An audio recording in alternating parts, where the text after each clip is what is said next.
Hi, it's Jane.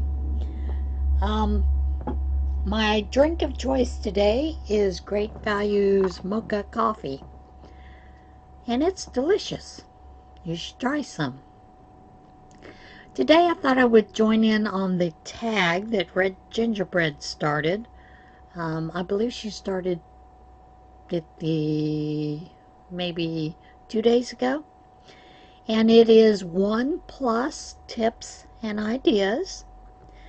And I'm going to mostly use the ideas for loom knitting today. Only because I've been doing a lot more loom knitting. So I'm going to start there. I got this bag. And I want to say I got it at Dollar Tree. But I actually think I got it at Goodwill. I like Marilyn Monroe. I'm fascinated by her story. I am fascinated by how she died. And yes, I'm one of those conspiracy theorists that think that the Kennedys killed her. But I thought I would show you what I keep in the little bag for the looms. And basically, it is picks. This is a KB pick.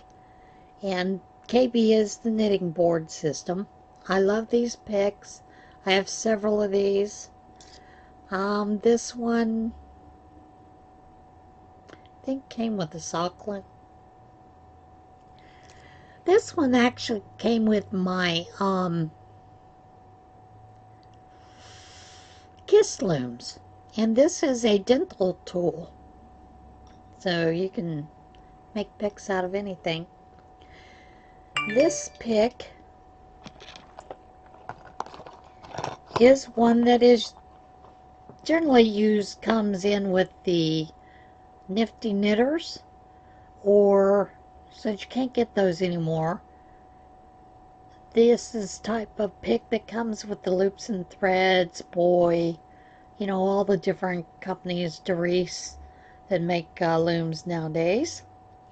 I believe this is even the type that comes in the Nicole looms by A.C. Moore. My biggest problem with these are these purple part tends to work itself off of the pick, and you either need to slide it down, put some E6000, slide it up, and let it dry overnight. Find that rather annoying. But I generally use my KB loom picks. The other thing I keep in there is a crochet hook. Generally, this is for drop stitches. Yes, you can drop a stitch on a loom.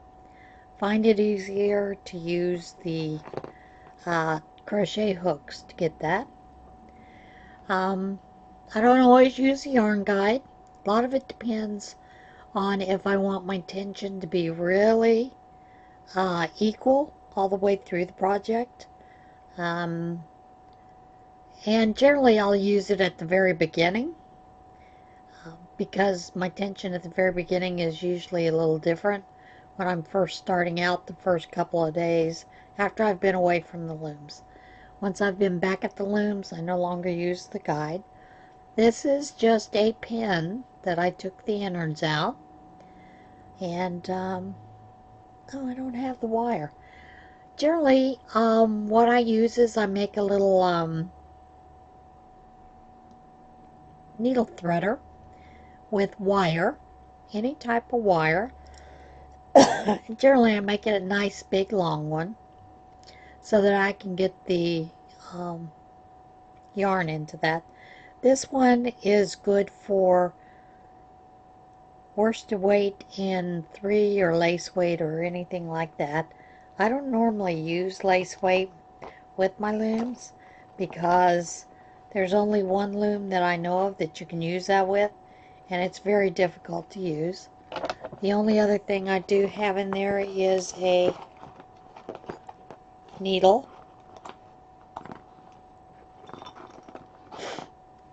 And that is one of the chibi needles.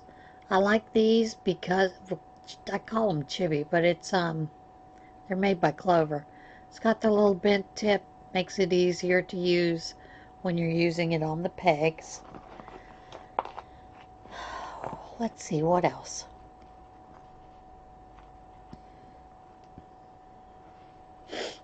Scissors. But of course the scissors, generally when I have scissors in the pack, it's scissors that I've gotten at the first of the year when they have school supplies. And you can normally get Fiskars or just get scissors, you know, for the kindergartners, smaller kids, for like $1.47, $1.67. I think they were $1.77 this year. Everything's getting higher. So those are some things that I do keep in there. Some of the things that I have used to mark for stitches in the past have been simple binder clips. Like when I need to mark a certain area where either I need to go back and do something to it or weave in ends, generally I'll put one of these on there or a safety pin there. The other thing that I use for progress, so I know where I'm going and whether I've gotten where I wanted to be. Earrings. I very rarely wear my earrings anymore, so I use these lots of times as progress keepers. And I generally wait until, of course, you can see these were, sorry about that, let me get them. These were Halloween, and generally I wait till they're, you know, marked down, get some extra. I know, it's crazy. Some of the other things I like to use are just some markers that you make yourself. These are the type of, like the key rings. They're split rings, and they do fit over the pegs for most of them. This is one I made out of the, you know, the little glass gems that you get at Dollar Tree or Michael's, AC Moore, those kind of things. Basically what you do is you cut out a picture, glue it on the back, and then you either use, this one was a spiral that was already made, charm, just glued it on the back with E6000, added the split ring, and that makes a nice little marker. Of course, you can also do the same thing with the, I call them Caboni rings. I don't think that's what they're called. I think it's Cabone. But I've always called them Caboni. Done the same thing as a marker.